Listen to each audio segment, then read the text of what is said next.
The CEO my parents tried to impress called me boss. Some daughters are loved. Some are cherished. Me? I was invisible. My parents never saw me as a child, only as a servant in my own home. I cooked, cleaned, polished silverware, and set the table for their endless dinner parties, all while they treated me like I was nothing. But the night it all came crashing down was the night they thought they'd secured their golden opportunity. They had been buzzing for weeks about a prestigious dinner guest, Mr. Donovan, the CEO of a multinational firm. If they impressed him, my father whispered, doors would open, promotions would come, money would flow. They didn't bother to include me, of course. I was told to stay in the kitchen where I belong, so I stayed. I laid out their fine china, poured their wine, and bowed my head like a ghost in my own house. Then the door opened. Mr. Donovan walked in, powerful, confident, sharp as a blade. My parents greeted him with fake smiles, ready to show off their perfect family. But the moment his eyes landed on me, something unexpected happened. He froze.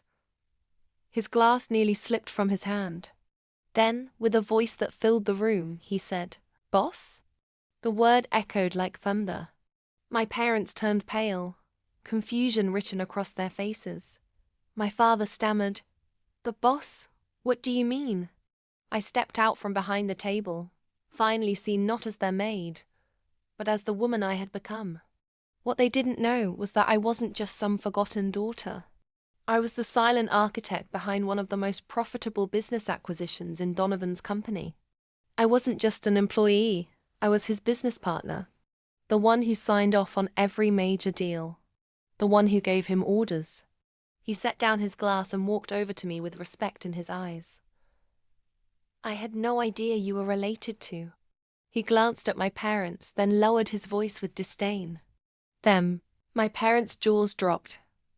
Their perfect facade shattered. The CEO they were desperate to impress had just bowed his head to the daughter they had ignored all her life. And then came the twist.